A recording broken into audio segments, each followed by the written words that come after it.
Amen. Nous bénissons le Seigneur parce que sa grâce nous suffit et nous continuons avec son esprit. Amen. Amen. J'espère que je ne parle pas aux morts. J'espère qu'aujourd'hui je ne parle pas aux gens frustrés. Je parle aux gens qui savent pourquoi ils sont là. Amen. Amen. Alors je veux que tu montres que ton amen prouve que tu es là, non parce qu'on t'a poussé, non parce que tu as voulu faire plaisir à quelqu'un, mais tu es là parce que tu connais l'importance de ce que tu es venu faire. Amen. Amen. Alléluia. Amen. Ok, nous sommes dans notre troisième jour, c'est-à-dire c'est le troisième jour aujourd'hui de notre séminaire, l'avant-dernier. Et nous continuons avec notre séminaire. Je bénis Dieu pour ceux qui sont là depuis le début. Le Seigneur n'est pas le Dieu des quantités, mais c'est un Dieu des qualités. Amen. Amen. Donc, il ne regarde pas la foule, mais il regarde le cœur de ceux qui sont là. Voilà pourquoi il a dit, là où 2 ou 3 sont réunis. Donc, si 2 là ont de cœur pur, le Seigneur se manifeste. Amen. Amen. Alors, ok, nous continuons. Hier, j'ai parlé de l'opposition. J'ai parlé de découragement, on a parlé de l'intimidation, on a parlé de la moquerie, on a parlé de mépris. Amen. Amen. Ce sont des choses qui nous paralysent, ce sont des choses qui font que tu ne puisses même plus avoir le goût de réaliser ton rêve, d'atteindre ton objectif. Et je disais hier que nous entrons en 2019. Tu dois avoir un rêve pour 2019. Tu dois avoir un objectif. Tu dois te fixer un objectif à atteindre en 2019. N'entre pas en 2019 comme ça perdu. Tu ne sais même pas qu'est-ce que tu vises. Parce que si tu n'as pas quelque chose que tu vises, tu ne pourras pas faire le bilan de l'année. Quelqu'un me comprend? Amen. Parce que nous sommes arrivés à la fin de l'année 2018 et c'est l'heure de faire le bilan pour voir qu'est-ce que je fais, que je devrais faire ou qu'est-ce que je n'ai pas fait, que je devrais faire. Voilà pourquoi, bien aimé, tout celui que Dieu a appelé, tout celui qui est enfant de Dieu, tout celui qui sait que non, il est venu sur cette terre. Tout celui qui est venu sur cette terre avec un objectif, qui sait que non, il y a un but pour lequel il a été créé. Il doit faire le bilan chaque fin de l'année. Alléluia. Amen. Et aujourd'hui, beaucoup de gens parlent de fêtes. Bien aimé, moi je vais vous dire une chose. Avant de commencer mon message, je vais vous dire une chose que si nous fêtons, il y a 2 choses qui doivent nous amener à fêter pour cette fin de l'année ou chaque fin de l'année. La première chose, c'est parce que Dieu nous a gardés en vie jusqu'à la fin de l'année. Amen. Donc je pensais que tu connais l'importance de ça. Et vous répondez Amen, c'est comme si vous ne savez pas. Donc je comprends votre position. Vous êtes des gens qui vous fêtez parce qu'il faut fêter. Mais vous ne connaissez pas pourquoi vous fêtez. Amen. Donc la première raison de fêter la fin de l'année, c'est parce que Dieu nous a gardés en vie. Pendant 365 jours, il y a eu des gens qui sont morts. Il y a eu des gens qui sont tombés gravement malades. Mais toi, Dieu t'a épargné de la mort et tu es arrivé à la fin. Amen. Amen. Voilà la première raison pour célébrer la fête. Malheur à ceux qui célèbrent cette fête, au lieu de donner la gloire à celui qui le mérite, ils donnent la gloire au diable.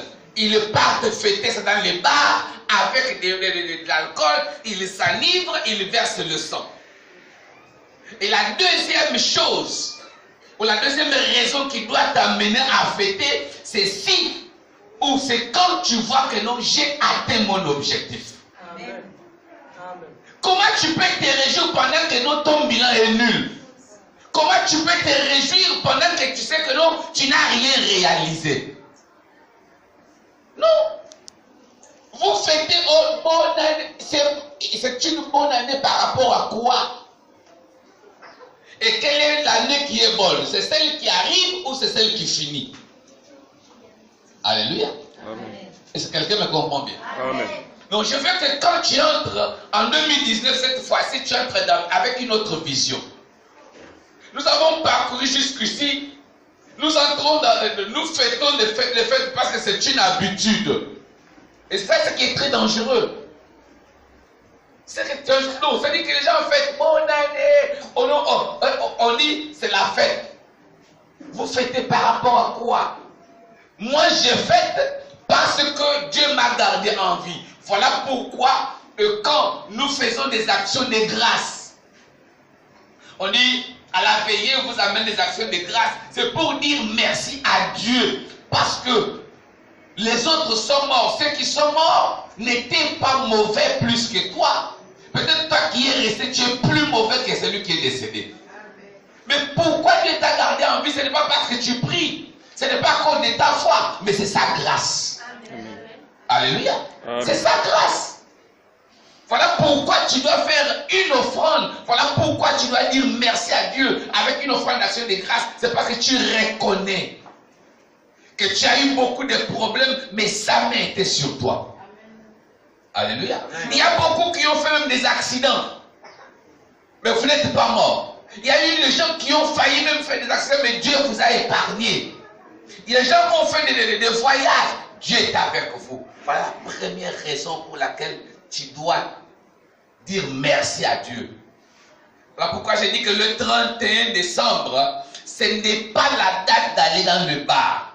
Il est mieux que le minuit arrive, te retrouve dans la présence de Dieu, en train de dire merci à ce Dieu-là qui t'a protégé. Amen.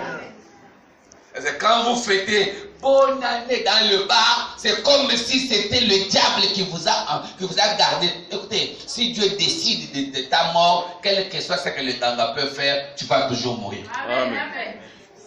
Et la deuxième chose, vérifie si réellement tu as atteint ton objectif. Qu'est-ce que tu avais prévu faire en 2018 que tu as fait avec succès? Mais si tu as commencé 2018 avec douleur, tu finis avec douleur, tu n'as rien réalisé. Quand tu fais le bilan est zéro. Non, tu peux connaître les difficultés, tu peux connaître, mais malgré les difficultés, tu as atteint au moins. Je peux dire que je n'ai pas réalisé à 100%, mais j'ai réalisé au moins 70%. C'est déjà bon pour que je puisse dire merci à Dieu. Amen. Alléluia. Amen. Alléluia. Amen. Alors, maintenant, par rapport à cet enseignement, tu dois maintenant savoir comment est-ce que tu vas faire en 2019, parce que tout ça, ce sont des choses qui ont fait qu'en 2018, nous ne puissions pas réaliser notre rêve. Mais cette fois-ci, je sais qu'avec le Saint-Esprit, tu réaliseras ton rêve en 2019. Amen. Mais si tu en as, bien sûr, ne dis pas Amen si tu n'as pas un objectif. Quel est ton objectif? Parce que, écoutez, ne dites pas Amen par sentiment ou bien Amen par habitude. Dis Amen parce que tu comprends ce que tu dis. Alléluia. Amen. Là, tu ne dis plus Amen, n'est-ce pas? Parce que ça prouve que tu n'avais même pas. Tu as dit Amen parce que c'est l'habitude. Tu n'as pas un objectif. Si je te pose la question, qu'est-ce que tu vises? Qu'est-ce que tu veux? Qu'est-ce que tu vises en 2000? Quel est ton objectif en 2019? Quelqu'un d'autre va commencer à réfléchir. C'est comme si aujourd'hui, là où nous sommes là en train de prier. Où le ciel s'ouvre, Jésus apparaît au milieu de nous. Il te regarde et il dit, bon, qu'est-ce que tu veux que je te fasse? Tu vas demander quoi? Tu vas commencer à réfléchir. Seigneur, oh Seigneur. Voilà pourquoi il y a beaucoup de gens, hein? Il a souffert. Dieu lui fait grâce. Peut-être le président de la République visite un quartier.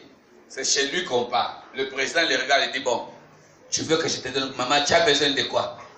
Maman commence à regarder. Papa, change-moi la porte là qui est usée là. Le président de la République est devant toi, mais toi tu lui dis, change-moi la porte. La porte en contreplaqué que tu peux changer facilement. Tout simplement parce qu'il ne s'attendait pas, il n'a pas. Voilà pourquoi le sage, il faut toujours avoir un objectif. Que si aujourd'hui le Seigneur descend, il me demande qu'est-ce que tu veux que je te fasse. Bartimée n'est pas parti par 4 chemins. Il a dit je veux voir. Alléluia. Ok. Après le mépris, aujourd'hui nous avons parlé de l'intimidation. Aujourd'hui nous parlons, l'autre opposition, c'est la fatigue paralysante. Amen. La fatigue paralysante. Écoutez frère, la fatigue est une opposition, parce que c'est une arme de l'esprit spirituel et l'opposition physique. La fatigue, c'est un esprit mauvais qui t'envahit, qui te paralyse le corps. À tel point qu'ils n'ont rien réalisé. Parce qu'ils sont partis de report en report. Frère, la Bible dit, ne mets pas à demain ce que tu dois faire aujourd'hui. Dieu, c'est un Dieu des temps. Il dit que mon temps n'est pas encore arrivé. Mon heure n'est pas encore arrivée. C'est-à-dire que tu dois saisir ton heure. Tu dois saisir ton temps. Si tu laisses passer ton temps, l'autre temps qui viendra ne sera plus ton temps. Ça sera le temps de l'autre. Je parle aux morts, je pense. Là, je parle aux statues qui sont là devant nous. Vous êtes des statues ou bien des humains? Non, dites-moi la vérité. Vous êtes des statues ou des humains? Non, les humains parlent. Il n'y a que les statues qui ne parlent pas. Hein? Ça fait votre attitude m'enlève même la force même de vous dire ce que Dieu veut que je vous dise. Alléluia. Amen. Je comprends, c'est l'opposition, ça c'est le découragement. Ah, vous voulez me décourager? Jamais. Alléluia. Amen. Non, votre découragement, l'esprit de découragement ne peut pas me saisir. Amen. Ah oui, ou bien vous voulez m'intimider avec votre position. C'est-à-dire cette fatigue te paralyse à tel point que tu ne peux même plus prier. C'est-à-dire que alors il y a un dossier, il y a quelque chose que tu dois commencer, il y a un projet, mais tu te sens paralysé à tel point que non, tu ne peux même, je ferai ça demain. Demain c'est demain. Et demain c'est demain. Mais quand tu vas arriver, on te dit, oh c'est trop tard. C'est fini, tu as déjà échoué. Alléluia. Amen. Et quand une fatigue comme ça te paralyse, c'est ça. Frère, dans la situation, voilà pourquoi Dieu dit persévère. Dieu dit fortifie-toi, prends courage. Ésaïe 41, verset 10, Dieu dit, je t'ai fortifié. Le Seigneur va te fortifier. Et si le Seigneur dit, je vais te fortifier, ça c'est l'esprit. C'est-à-dire, il faut retourner vers Dieu, frère. Le combat que vous faites, on ne fait pas des combats pour faire, on fait le combat avec objectif. Amen. Amen. Alors si je sens que non, je ne comprends pas ces derniers temps, je suis toujours fatigué, je n'arrive pas à faire, donc je ne fais que reporter. Là je comprends que ça c'est l'ennemi, ça c'est l'opposition. Qu'est-ce qu'il faut faire? La Bible dit, résistez-lui, il fuira loin de vous. Je me lève, je prends l'autorité sur l'esprit de la fatigue parce que je comprends que ça, ce n'est pas humain, ça c'est démoniaque. Et le diable utilise ça dans le but de me paralyser et ne pas me permettre à réaliser mon rêve. Alléluia. Amen. Il y a beaucoup ici qui sont victimes de ça là. Quand tu te réveilles le matin, tu te sens comme si on t'a tapé la nuit. Il y a même le corps qui te fait même pour tu sens, tu es fatigué. Mais quand tu te poses la question, qu'est-ce que j'ai fait? Tu ne vois pas. Alléluia. Amen. Ça c'est l'ennemi, ça c'est l'opposition. Bien aimé, quand tu dors, tu ne sais pas ce qui se passe pendant que toi tu dors. Parce que quand tu dors, tu fermes les yeux et ce qui se passe de l'autre côté, tu ne vois pas. Amen. Amen. Mais l'ennemi vient te souffler sur toi l'esprit de fatigue. Il y a des gens qu'on prend même qu'on utilise, mais parce que vous ne priez pas. vous êtes des chevals, vous êtes des chevaux, vous êtes qu'on utilise par les sociétés toute la nuit. Et quand tu te réveilles, tu sens le corps mal, le corps qui te fait bizarre. Ah, vraiment, oh, c'est comme si, ah, mon dos. Mais le dos, c'est parce que tu as soulevé quelqu'un qui pesait 150 kilos. Toute la nuit, tu as soulevé 150 kilos. Tu es parti jusqu'à Lambaréné, tu es parti à Bita Moyem, jusqu'à la frontière du Cameroun et tu es revenu. Mais comment le dos ne peut pas te faire mal? Alléluia.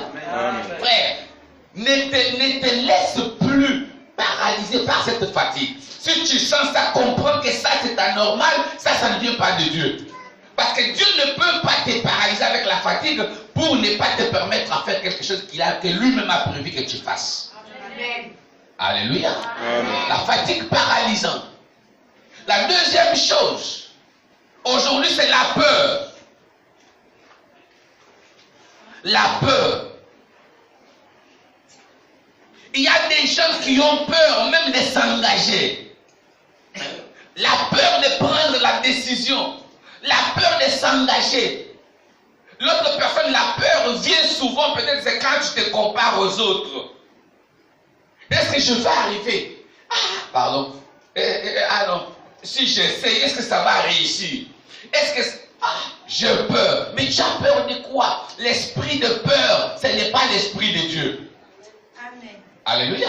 Parce que le diable, pour te paralyser, pour t'attaquer, il va d'abord te faire peur. Parce que son travail, c'est de t'effrayer. Voilà pourquoi Dieu, il dit à Josué, ne t'effraie point. Alléluia. Amen. Il dit, n'aie pas peur. N'aie pas peur. Dieu a dit à Moïse, il dit, dis aux enfants d'Israël de ne pas pleurer. Il dit, n'ayez pas peur. Alléluia. N'ayez pas peur. Parce que la peur te paralyse. La peur, c'est une opposition. La peur, c'est un obstacle. Tous ceux qui sont de peureux ne peuvent rien faire dans leur vie. Amen. Alléluia. Amen. Il y a des gens qui face à des grands. Voilà pourquoi il y a beaucoup de gens qui ont peur. C'est comme, je peux prendre un exemple terre à terre, un exemple, je peux dire, je peux appeler ça modèle. Quand quelqu'un dit, bon, moi je vais chercher une fille. Je vais draguer une fille ou bien peut-être de fiancer. J'ai envie de me marier. Mais tu vas voir, il va regarder, il voit une femme, il voit une fille, il a peur de l'aborder. Vraiment inutile. Peut-être, parce que quand il veut se engager, c'est la vie. Oh! Il vient à la sablière, c'est l'enfant du directeur de l'Opras. Ah bon? Déjà, quand elle arrive d'abord, elle sort de Mbolo. D'abord, toi, tu es là de où? Elle sort de Mbolo. Non, pas là. Même si Dieu m'a dit que ta femme sera en Mbolo, ce n'est pas celle-là. Donc, tu as peur de l'aborder. Maintenant, quand tu vas voir peut-être celle peut-être qui dort à la gare routière, elle sort là, je dis bon, voilà. Parce que ça, tu peux l'aborder facilement. Mais qu'est-ce qui fait que tu puisses aborder celle-là facilement et tu fuis l'autre? C'est la peur. Alléluia. Oh, Dieu t'a mis là, c'est celle-là que Dieu avait choisi que c'est ta femme. Mais comme tu as eu peur, tu l'as laissé passer. Tu es allé embrasser. Voilà pourquoi les autres, on commence à souffrir là le mal. Parce que vous avez fait de mauvais choix. Le mauvais choix, c'est à cause de la peur. Il y a les autres, même quand on veut s'engager, dit, ah, on a aujourd'hui beaucoup de problèmes dans les mariages, parce que même pour s'engager dans les mariages, les autres ont peur. Ah, vraiment? Oh, non, je ne vais pas me marier maintenant. Il y a les autres même qui font même des vœux. Jamais, moi je ne me marierai pas. C'est le mariage. Non. Moi je veux servir mon Dieu. Là, ce n'est pas tu veux servir Dieu. C'est la peur. Alléluia. Amen. Frère, il nous faut enlever la peur. Il nous faut s'élever au-dessus de la peur. Parce que la peur bannit la foi. Mais celui qui a la foi n'a pas peur. Amen. Si réellement tu as la foi, c'est-à-dire tu as confiance. La foi c'est quoi? C'est-à-dire croire en Dieu, avoir foi en lui, c'est-à-dire avoir d'abord confiance en toi, avoir confiance en Dieu. Si tu as confiance à ce Dieu-là, et tu as confiance en toi, frère, tu n'auras pas peur. Oh, j'aime beaucoup David. Hein. Alléluia. Amen. David face aux intimidations. Parce que nous avons dit que l'intimidation, le but de l'intimidation, c'est de faire peur. Et Goliath a fait peur à tout le monde, sauf à David. Alléluia. Est-ce qu'il y a un David ici? Oh, laissez, ne se levez pas la main, laissez. On voit un David sur front. Là, le monde le dit. Hein? L'homme se découvre devant l'obstacle. On reconnaît David face à Goliath. Mais toi, si tu fuis Goliath, même par le son, par l'humeur, parce que par une nouvelle peut-être, on dit Goliath passera à ses côtés. Tu n'as pas vérifié, tu fuis la route. Mais tu t'appelles David par rapport à quoi? Alléluia. Non, un David, c'est reconnaître David, c'est quand il est face à Goliath. Or, Goliath, ce sont des problèmes graves que nous rencontrons dans la vie. Ce sont des grands objectifs qu'on se fixe. Vous savez, frère, regardez David. Tellement que sa vision était grande. La vision de devenir roi. La vision de devenir gendre du roi. Parce que David a vu qu'il était né dans une famille terre à terre, une petite famille, une famille moindre. Il a dit non, moi je ne peux pas même si mes frères restent, non, moi je veux faire un nom. Moi je dois, il visait les grandes choses. Voilà pourquoi ces combats, il n'a pas livré des combats avec des antilopes. Le premier combat que David a eu, il a eu ça avec les lions et ours. Mais pourquoi il n'a pas affronté les antilopes, les gazelles? Ça c'est à votre niveau, vous qui voyez. Dieu envoie les problèmes, les obstacles, c'est-à-dire les épreuves par rapport à ta foi et par rapport à ta vision. Frère, tu ne pourras jamais trouver sur ton chemin un lion si tu n'es pas un David. C'est pourquoi je vais te dire une chose, une prophétie, une révélation que je te donne. Tu comprendras ce que tu es par rapport aux problèmes que tu rencontres sur la route. Amen. Amen. Frère, toi tu n'as que des petits... Après, le problème là tu te passes. Ah vraiment, laisse. Vraiment le problème que j'ai cette fois. Tu as quel problème? Quand tu vas conseiller, quelqu'un rit parce que ça, ce sont des petits. Ce sont des petits problèmes. Pendant que lui vit, c'est comme quelqu'un qui dit là, ah vraiment, les dettes, les bons, je dois au Mali là, je lui dois 3000. Je dois donc vraiment, ah, je n'arrive pas, de bon, c'est que j'ai cette fois-ci. Tu as combien? Je dois 25 000. Pendant que moi, je dois 350 000. Amen. Tu vois ça? Donc, c'est-à-dire que 25 000, c'est-à-dire pour moi, c'est...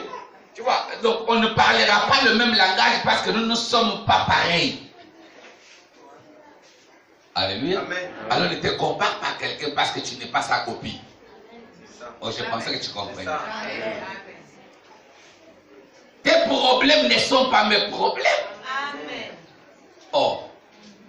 En dehors de David qui a combattu Goliath, il est le seul. En dehors de David, il n'y a que Samson qui a tué le lion. Mais on parle. S'il vous plaît, tranquillisez l'enfant. Si je n'ai pas sa mère, donne à sa mère, comme ça va lui donner le sein.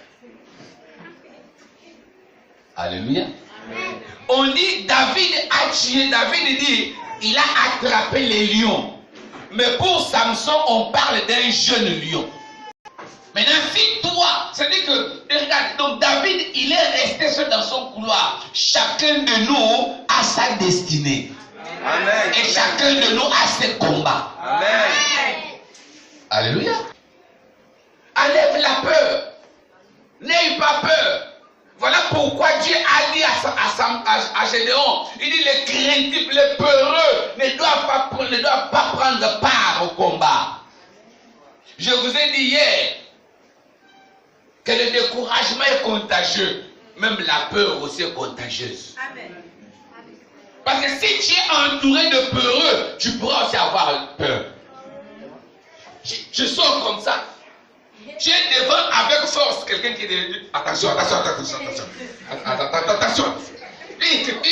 C'est quoi? Attention. Même si tu avais la force, parce que quand il dit attention, c'est quoi? Tu as vu quoi? Donc il est en train de te communiquer la peur. Or, si tu étais seul, tu allais affronter. Alors voilà pourquoi la Bible dit que deux personnes ne peuvent pas marcher ensemble s'ils ne s'accordent pas. En 2019, si tu veux atteindre des objectifs, des grands objectifs, enlève le peureux tout autour de toi. Amen. Les gens qui sont là pour te décourager. Vraiment, excuse-moi, pardon. Parce que après, donc, ça dit, tu as peur. Tu as peur par rapport à quoi? Mais si tu as la foi, c'est la foi qui fait surmonter la peur. Amen. Alléluia. Amen. Parce que la Bible dit, si on appelle les gens de la foi, on dit les héros de la foi. Héros de la foi, un héros, c'est un vainqueur. Et ils ont vaincu quoi? Ils ont vaincu la peur. La peur, c'est une opposition. Beaucoup ont regretté leur situation parce que, vraiment, c'était là.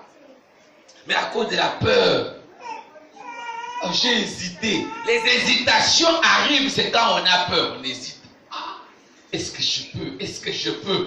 Et la peur t'amène à commencer à cogiter dans la tête.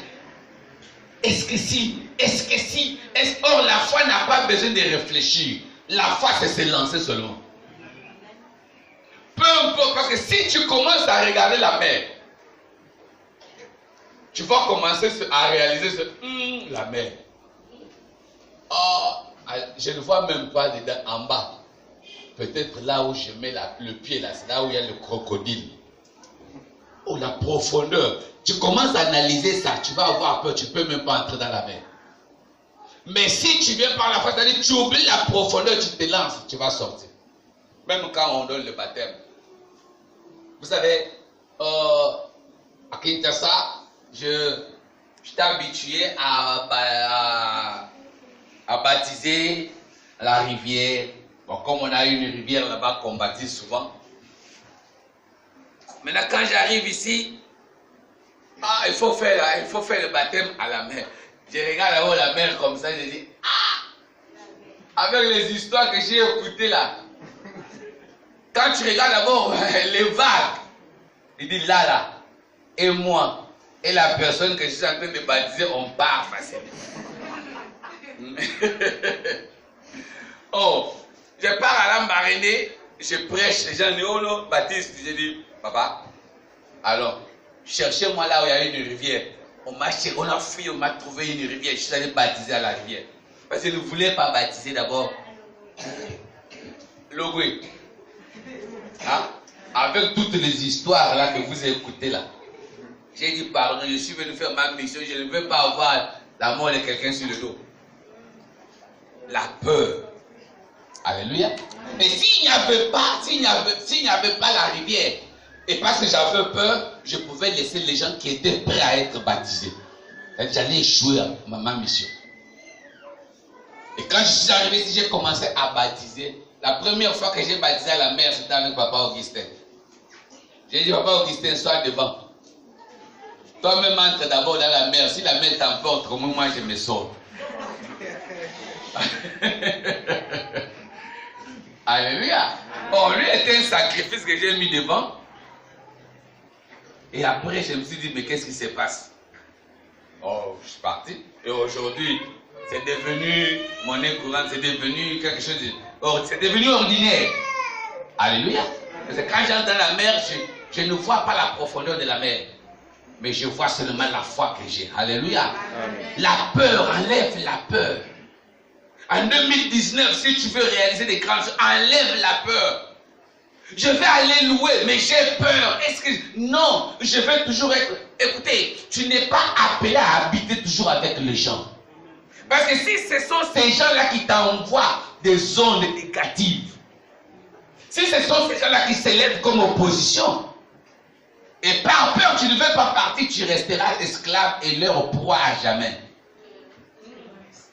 Il y a des gens que donc, quand tu pars louer, tu veux aller louer, mais il faut que tu partes avec quelqu'un. Est-ce que tu connais son état d'âme? Est-ce que tu sais si celui que tu soulèves là, c'est lui la cause même de tes problèmes? Abraham a soulevé, on lui a dit sors. Au lieu de sortir, il a soulevé l'autre. Et aussi longtemps qu'il était avec l'autre, il ne voyait pas sa bénédiction venir. Mais la Bible dit que dès qu'il s'est séparé avec l'autre, l'Éternel lui a parlé. Il a dit voilà. Il y a d'autres personnes, frères, avec qui vous vous collez tout simplement parce que vous avez peur. Peur d'être seul. Et il y a des moments où le Seigneur veut aussi que tu restes seul. Nous avons beaucoup marché à deux. Mais je veux connaître comment que nous, ça c'est ma grâce. Parce que nous sommes à deux. Peut-être c'est à cause de lui que je suis en train de voir ce que je vois. Mais il faut qu'on se sépare. Il faut que je reste aussi seul pour que j'expérimente Dieu personnellement. Amen. La vie chrétienne, tu dois d'abord réaliser une relation personnelle avec Dieu. Comment tu peux dire que le Dieu là m'écoute s'il t'écoute que quand vous êtes nombreux? Il y a des gens, pour sentir au moins, vous qui aimez sentir là, il le sent ça que quand il est dans la foule là. Alléluia, alléluia. Mais va prier seul chez toi. Comme un béton. Glacé même. Depuis que nous se dit, tu ne vois pas que non? Il y a un problème. Une vraie vie chrétienne expérimente ça quand tu es seul. Tu es seul. Voilà pourquoi il y a des moments où, quand je prie, je n'aime pas toucher les gens. Parce que toucher les gens là, c'est comme si je vous poussais. C'est comme si, non, il faut au moins expérimenter l'onction, c'est à distance. Je te mets là, j'expérimente. Parce qu'il y a des moments où je dis, bon, je vais d'abord expérimenter ça. Et je vois que ça, je dis à gloire à Dieu. Parce que les histoires de pousser là, on peut te pousser, reçois. Après tu perds l'équilibre, tu tombes. Non, là même moi-même je regrette. Je dis, mais qu'est-ce que c'est? Non. Là ce n'est pas l'offre. Parce que même si les gens vont dire qu'il a fait tomber, mais moi-même, au-dedans de moi, si je suis conscient, je dirais, non, si je suis vraiment de Dieu, je dis non, là ce n'est pas l'onction, là c'est moi. Mais si je fais ça à distance, c'est-à-dire que cette personne ne peut l'expliquer. Alléluia. Cherche au moins à t'isoler. Cherche des fois. La Bible dit, il y avait des moments où Jésus partait prier seul. Il laissait tout le monde. Il partait d'abord expérimenter. Frère, soeur, enlève la peur. La peur veut toujours que tu dormes. Il y a des gens qui ne veulent pas, qui n'aiment pas dormir seuls. Même des grandes personnes. Amen. Dans le noir, voilà les problèmes.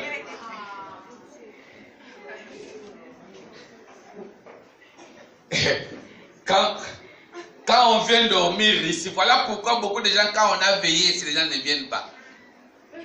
Parce que la nuit, si ça barde, regardez là où il y a le truc. Il faut que tu contournes le bâtiment là. Et quand tu arrives derrière là-bas, il y a le noir. Mais maintenant, le ventre t'attaque à 3 heures.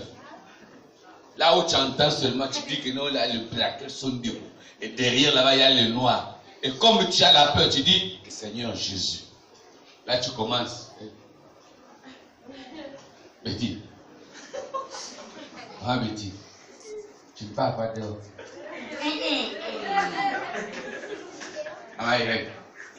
Maman Irène. Maman Irène. On ne sort pas. Là, tu commences à tourner, tu dis, Seigneur Jésus, pourquoi même je suis venu? Tu as peur de sortir, pourquoi? Alléluia. Alléluia. Amen. Il y a la personne qui est avec toi qui bannit la peur en toi.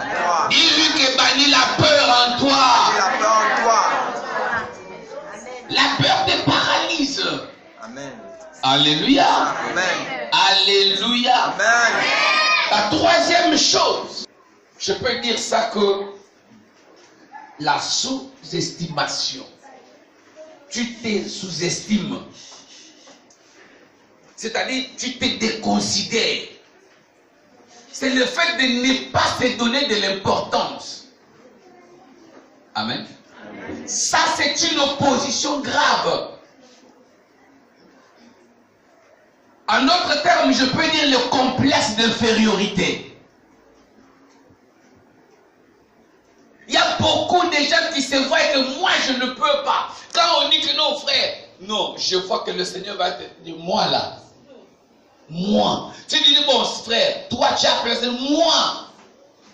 Et regardez comment le diable a voulu faire ça. Il a voulu amener, lorsque Dieu dit à Moïse, il dit à Moïse que non, c'est toi que j'ai choisi, va voir Pharaon, tu vas faire sortir les enfants d'Israël. Moïse dit, ah, moi je ne connais pas parler. Donc pour Moïse voulait dire à Dieu, non, ne me choisis pas. Moi je ne suis pas digne, choisis une autre personne. Or quand Dieu t'a choisi, il connaît tes faiblesses. Ce n'est pas, écoutez, le diable va te montrer que non, toi tu ne peux pas arriver parce que tu n'as pas le diplôme. Toi tu ne peux pas arriver parce que tu n'as pas ceci. Non! Dieu n'a pas besoin de tout ça pour nous appeler. Amen. Dieu n'a pas besoin de dire, si Dieu te donne une vision, il sait que tu n'as pas ça. Alléluia. Amen. Est-ce que quelqu'un me comprend maintenant? Amen. Je ne sais pas. Je me pose des questions si peut-être ce que j'ai dit est en train d'être écouté. Parce que si tu ne comprends pas ça, ces années 2019 ne changera pas. Ça sera même pire que 2018. Parce que si le diable sait que tu connais ça, il va aggraver encore l'activité.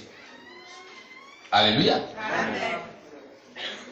Il dit à Josué, il dit à Jérémie, que non, toi, oh tu es prophète, Jérémie dit, oh, moi je suis un enfant. Il y a des gens qu'on dit, il dit à Gédéon dit, oh, moi, je suis qui? Ici au Gabon, ma famille n'est pas connue. Vous pensez que peut-être pour avoir des grandes visions, il faut que vous soyez des familles d'aide. Qui a dit ça? La Bible dit, il prend de la poussière, il les lève. Et quand on regarde l'histoire de beaucoup de présidents, regardez, peut-être les autres, on va dire que non, c'est l'enfant, son père était déjà président. Mais c'est lui qui était président, son père là. Quand vous suivez bien, il n'est pas venu de la ville, mais il est venu du village. Amen.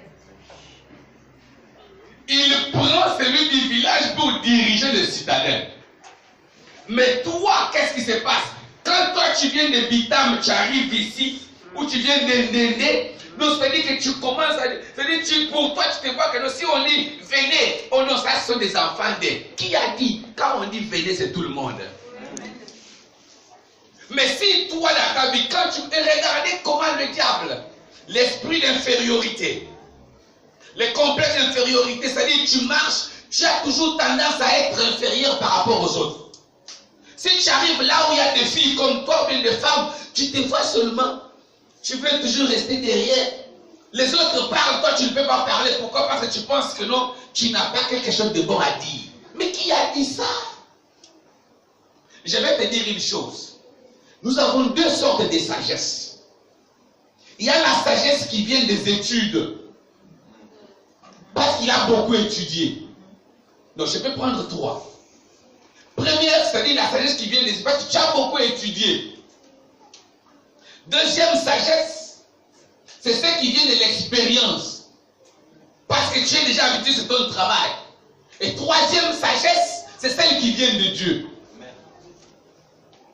Ça n'a pas de rapport ni avec l'expérience, ni avec les études. C'est ça la sagesse que Jésus avait. Il est allé à 12 ans, il s'est retrouvé dans le temple, en train de parler aux vieillards. Et les gens ont dit, un enfant de 12 ans. Il dit, d'où lui vient cette sagesse? Parce qu'on a regardé, à l'âge de 12 ans, il ne pouvait pas être peut-être quelqu'un qui a fréquenté l'université. À l'âge de 12 ans, il n'avait aucune expérience. Alors on a compris que ça, c'est la sagesse divine. Alléluia. Amen. Alors toi, tu ne dois pas te sous-estimer. Ce n'est pas le diplôme qui donne la valeur à quelqu'un. Amen. Moi, j'aime toujours prendre mon cas. Moi, je prends mon cas. Quand je suis parti à l'université faire le cours, je me suis arrêté. J'ai fait la première année, je me suis arrêté en deuxième année de l'université. J'ai arrêté. Et quand on m'appelle docteur, les gens pensent que je suis docteur en théologie. Non, je ne suis pas docteur en théologie. Je suis docteur en parole. Mais mon niveau, ma connaissance, ma sagesse, j'enseigne les professeurs de l'université. Et quand j'enseigne, donc moi je ne sais pas que dans la filiale, c'est quand quelqu'un vient me se présenter et dire, ah, vous savez, à Kinshasa, à l'école j'enseignais, il y a un serviteur de Dieu qui vient qui me dit, ah, moi j'aime quand tu sais que moi je suis à l'université, je suis en train de préparer mon mémoire, mais quand tu enseignes, vraiment je me retrouve dans l'auditoire. À Brazzaville, j'ai vu un professeur de l'université, Mariam Gwabi, qui est venu me voir et il dit, c'est comme si tu es professeur quand je t'entends parler. Je dis, frère, je ne suis même pas professeur, pardon, même pas assistant. Alléluia. C'est-à-dire que ce n'est pas le diplôme. Alléluia. Il ne faut pas te sous-estimer. Il faut seulement prendre. Et ce que j'aime avec Dieu, il a dit à Gédéon. Gédéon dit, oh, il dit à Gédéon, va avec la force que tu as. Parce que Dieu savait la force qu'il avait mis en Gédéon. Frère, même si Dieu ne t'a pas donné le diplôme, mais il t'a donné une capacité. Amen. Amen. Même si Dieu n'a pas fait de toi un fonctionnaire, mais il t'a donné un talent. Amen. Il t'a donné un talent, il t'a donné une grâce. Tu connais un métier. Moi j'ai toujours dit, aujourd'hui nous avons, vous courez là pour acheter la chaussure de 200 000. Une chaussure de 200 000. Mais qui a fait ça? C'est un cordonnier. Amen. Amen. Un cordonnier, comme nous voyons le cordonnier que nous négligeons là. Le cordonnier là. Il est là, mais il a de la valeur plus que même toi. S'il était assis, il dit, ah, je ne suis pas là à l'école. Moi, non. Beaucoup de gens suivaient les informations, vous allez voir que beaucoup qui sont aujourd'hui, qui ont des usines de fabrication de chaussures, ils ont commencé comme des cordonniers là. Et quand je regarde, même quand les Chinois font, c'est avec la même manière, hein, ils le coupent aussi le tissu comme ça. Après, ils le mettent dans la machine. Mais avant que la machine n'arrive, ils avaient commencé d'abord comme les autres là. C'est-à-dire que quand toi tu donnes de la valeur à ce que tu as, tu valorises ce que tu as. Voilà pourquoi nous avons dit qu'en 2019, c'est l'année de la fécondité. L'année de reproduction. C'est-à-dire que le talent que tu as doit produire. Ce que Dieu a mis en toi là, ne regarde, n'envie personne. Regarde seulement ce que Dieu t'a mis en main. Valorise cela, tu feras quelque chose. Amen. Ce qui est mal, c'est quand tu négliges ce que tu as. Tu as un bébé. Tu as dit, oh Seigneur, Dieu t'a donné un bébé. Mais tu trouves que ton bébé est vilain. C'est le bébé de l'autre qui est bon. Même si ton bébé a une longue tête, c'est ton bébé, aime-le. Amen. On n'a pas dit que pour devenir le président de la République, il faut que tu aies une tête boule. Non. Même une longue tête, tu peux devenir président de la République. Amen. Pendant que l'enfant qui était né avec une bonne tête là, il est devenu plaqueur. Alléluia. Amen. Alors ne néglige pas ce que tu as. Ne te déconsidère pas. C'est comme lorsque la veuve arrive chez Élisée. Élisée lui dit, qu'est-ce que tu as dans ta maison? Dans le livre du roi. La veuve répond que ta servante n'a qu'une petite quantité d'huile. Pourquoi elle dit ça? Elle dit, elle voit la tête qu'elle avait. Par rapport à la quantité d'huile qu'elle a, ça ne peut même pas se correspondre. Frère, tu dois à quelqu'un 350 000. Mais on te demande, tu as quoi? Oh, je n'ai qu'une bouteille de coca là, d'huile. Il faut combien de bouteilles de coca pour que tu atteignes 350 000?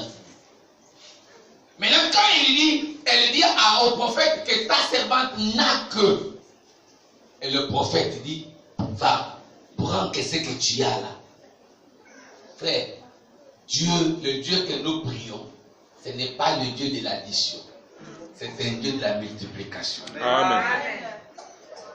0 fois 1000 égale 0. Mais 1 fois 1000 égale 1000. La foi il faut avoir quelque chose pour que Dieu multiplie. Dans le principe de la fécondité, dans le principe de la reproduction en 2019, il faut avoir quelque chose. Si tu n'as rien, tu n'auras rien en 2019. Parce que Dieu ne prendra que ce que tu as, il va multiplier. Il va fructifier ce que tu as. Mais si tu n'as rien. Voilà pourquoi il ne faut pas que tu puisses en dire, oh, moi je dois être fonctionnaire. Non, ton bonheur ne viendra pas seulement avec la fonction publique. Amen. Ton bonheur viendra quand tu connaîtras l'importance de ce que tu as comme don. Amen. Frère, tout le monde n'est pas appelé à prêcher. Mais Dieu t'a donné un don. Aujourd'hui, quand je regarde, je vois les musiciens qui parcourent le monde plus que même les prédicateurs. On les appelle. Quand tu regardes comment tu vas voir, oh, il est allé prester. Ils ont fait déjà beaucoup de pays. Les autres, quand je suivais même Mike Kalamba, il disait, bon, j'étais aux États-Unis, on est allé tourner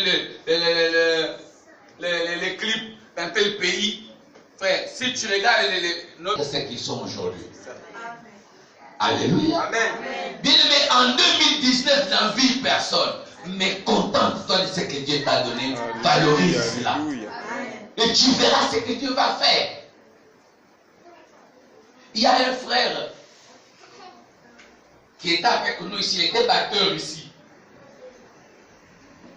Aujourd'hui, il est parti. Je ne sais pas si les autres disent qu'il est en Australie. Les autres disent qu'il est en Afrique du Sud.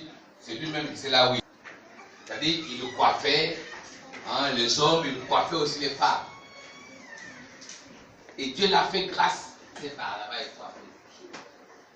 Quelle grâce. Alléluia. Amen.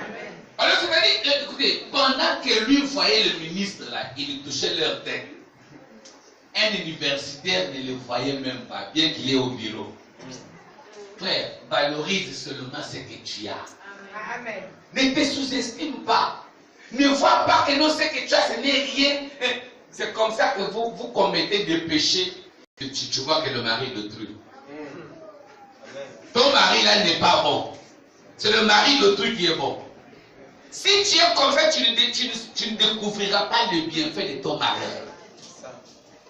Même la femme là. Tu as la femme à la maison, tu l'entretiens parce que c'est la femme d'autrui que tu regardes. Waouh! Quelle beauté! Oh non, ça c'est l'œuvre de Dieu. Alors quand on dit, oh frère, même toi, non frère, ce n'est pas le... J'admire la créature de Dieu. Non, laisse ça frère, là c'est la distraction. Là tu as déjà envié la femme d'autrui, maintenant tu veux faire comme si tu louais Dieu. Quel Dieu? Si tu veux louer Dieu, va louer Dieu en regardant ta femme. Amen. Non, parce que je connais les stratégies des chrétiens. Ils mettent tout sous l'onction du Saint-Esprit. Il regarde la femme d'autrui, hein. Il a vu que la femme là est bien battue, belle. Waouh! Gloire à Dieu. Dieu merveilleux. Ah non, Dieu c'est un architecte. Quand Dieu fait, il fait quoi? Tout ça, le poème là sort à cause de la femme d'autrui. Va faire le poème là de chez ta femme. Écoutez, parce que c'est le problème que nous avons. Tu as une femme, donc écoutez. Tu as ce que tu as à main, tu ne veux pas, tu vois ça comme inutile, tu vois que c'est qui est loin. Le jour que tu vas perdre ce qui est dans tes mains là, tu n'auras même pas ce que tu vois de loin là. J'ai toujours conseillé aux femmes mariées une chose. Quand tu vis, et même la femme, oh non, moi comme beaucoup ici disent, papa, ce n'est pas mon mari, il ne m'a pas encore épousé, mais tu fais quoi dans sa maison? Tu fais quoi dans sa maison? Et si tu es dans sa maison, tu es sa femme. Mais les gens, vous êtes toujours comme ça. Ah, non, m'a pas encore épousé. Non, c'est pas c'est moi, non. Moi, tu attends quoi. Et quand tu es avec l'homme, quand tu sors là, il y a beaucoup sur la route là. Et tu peux même avoir la grâce même que quelqu'un qui a même un clando même peut s'arrêter, même il te prend. Même si ça fait tout. Au moins tu mets la main comme ça. Boum. Ah, il dit, bon, ça c'est ma voiture. Comme toi, ton mari n'a pas. Pour toi, tu dis que non, tu as eu déjà un dragueur qui a la voiture. Voilà pourquoi beaucoup de femmes tombent avec les taximans. Or, les taximans, ce ne sont même pas leurs voitures. Mais tout simplement, ils vous blasent avec les voitures comme c'était pour eux. Mais le jour que tu vas quitter l'homme que tu négliges là, c'est lui qui te disait les problèmes sur la route là ne va pas te prendre. C'est là où tu vas te regarder comme ça, tu as tout perdu. Alléluia. Amen. On reconnaît l'importance du diamant, c'est quand on a perdu le diamant. C'est vrai. Amen. Alléluia. Amen. Ne néglige, ne te sous-estime pas, bien-aimé. Réjouis-toi de ce que Dieu t'a donné. Valorise cela. Tu verras ses bienfaits. Amen, amen. Amen. Amen. Amen. Alors pour terminer aujourd'hui, je vais parler de mécontentement. Je vais d'abord m'arrêter sur ça et puis on va continuer demain et terminer. Mécontentement. Le mécontentement, on peut prendre ça dans Néhémie chapitre 5, versets 1 à 5. Mécontentement, c'est-à-dire quoi? Selon les dictionnaires, on dit c'est un état d'une personne mécontente.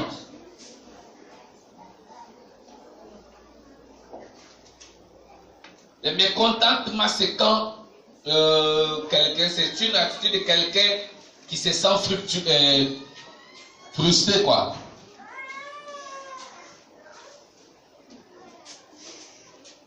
Il est mécontent.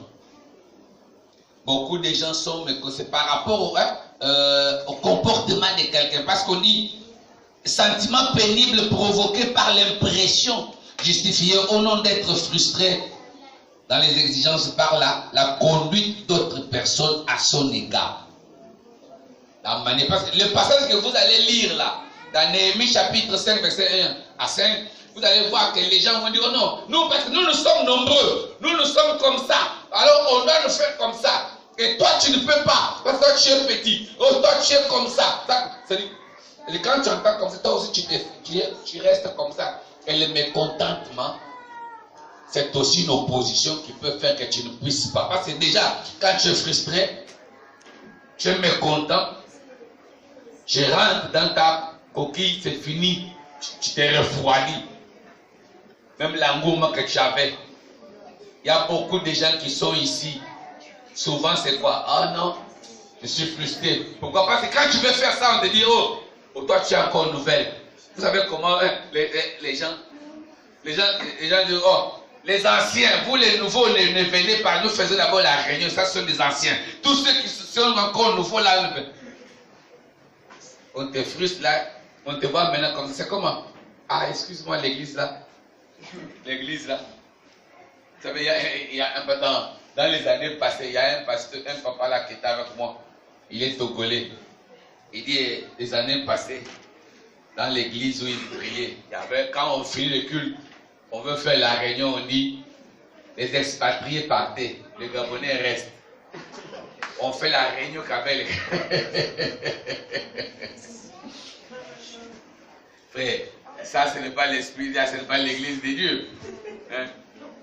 Alléluia. Amen. Non. Dans l'église de Dieu, il n'y a pas la nationalité. Amen. Voilà pourquoi je suis toujours contre ceux qui mettent des drapeaux dans les églises. Ça. Mais vous mettez les drapeaux, vous mettez tous les pays, mais vous ne mettez pas le drapeau de l'église. Et le drapeau de l'église, c'est quel drapeau? Tout blanc. Vous avez oublié qu'on a levé les drapeaux. On a dit lever l'étendard. Tout blanc. C'est l'étendard. On dit que l'Éternel est ma bannière. Le drapeau de l'église, c'est Jésus-Christ. Tu peux mettre des drapeaux ici, mais si dans ton cœur, qui est le vrai temple, le drapeau de Jésus n'est pas levé, c'est inutile. Amen. Mais si vous voulez mettre les drapeaux, mettez tous les pays. Et on vise. Vous allez voir là les drapeaux là. Vous allez voir, 1, on met d'abord pour le Gabon. 2, on va mettre le drapeau. S'il est togolais, il y a le pays, il y a le Togo. Après le reste, on met les États-Unis, Israël, Londres, Canada, tu fais comme ça. Mais pourquoi on ne met pas Guinée équatoriale? Hein? Guinée-Bissau, on ne met pas ça? Alléluia. Amen. Alléluia. Amen. La sous-estimation. Ne te néglige pas. Excusez-moi, il y a une question que je vais poser. Quelle est la femme qui se considère la plus belle de cette salle ce soir?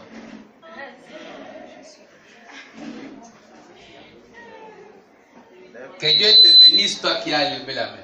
Regardez comment les autres. Vous ne soulevez pas la main. Vous êtes en train de chercher qui est belle. Je viens de parler il n'y a pas longtemps. Ah, Seigneur Jésus. Vous allez me dire quoi? Que la parole n'a pas pris place, ça c'est la preuve. Voilà. Je demande quelle est la femme qui est la plus belle de cette salle. Aucune femme ne se lève la main. Pourquoi? Parce que tout le monde dit maintenant il est là, toi soulève. Toi soulève. Toi-même tu es. Donc toi-même tu te dis. Donc les gens qu'on va te dire que tu regardes moi vilaine. Ne regrette pas. C'est ça. Parce que la première personne qui s'est insultée est vilaine, c'est toi. Frère. Maintenant quand celle que toi tu choisis, elle te dépasse en quoi? Elle a quoi que toi tu n'as pas? Oh, moi c'est ça le problème. Frère, là où je suis là, même si vous étalez vos voitures, moi je viens à pied. Mais je vais vous dire que vous ne me dépassez pas. Parce qu'il y a quelque chose que moi j'ai, vous n'avez pas ça. Frère, Dieu ne donne pas tout, il te donne la voiture, mais il t'enlève quelque chose. Il me les donne. Moi j'ai ça, c'est que toi tu n'as pas. Frère, il y a beaucoup, même quand on arrive même dans des conférences, tu vas trouver quelqu'un, il a la voiture, il a la grosse, le gros ventre. Mais quand on le dit, il manque quelque chose. Amen. Alléluia. Amen. Mais pourquoi toi tu dis, elle est belle, tu commences, qui est belle, toi tu... Ah, moi je pensais même que toutes les filles, si toutes les femmes allaient se lever les mains. Qui a soulevé la main? Marina a soulevé la main en passant comme ça. Elle soulève la main, elle se cache. Michel fait seulement. Mais si tu étais sûr, alors laisse la main pour que tout le monde voie. Oh, regardez-moi. Et c'est comme ça, c'est avec le rythme là que tu vas entrer en 2019. Hein? C'est là où on va dire que non, tu lis, il y a ça tombe chez toi, il y a un communiqué qui dit que non, on cherche quelqu'un, il y a un travail là, on cherche quelqu'un. On cherche qui? Oh, on cherche quelqu'un là pour peut-être secrétaire ou quoi. J'ai ma soeur. Je vais chercher ma soeur. Donc je vais appeler mon pardon, garde la place là pour ma soeur. Mais toi, pourquoi? Est-ce que tu poses-toi la question, mais pourquoi tu as voulu que ça tombe sur moi? Frère, le courage, quoi. J'arrive, j'ai dit, bon madame, je suis mais je pense que oui, j'ai déjà fait ça, mais je peux encore. Donc comme ça fait quand même quelques jours, quelques années que c'est passé, mais je pense que dès que j'aurai la machine devant moi, je vais. C'est fini, donnez-moi ça. Dès que je retourne à la maison le soir, je commence l'école. Frère, la nuit je ne dors pas, je cherche ceux qui ont de l'ordinateur, montrez-moi comment saisir. Ça c'est tape là. Demain,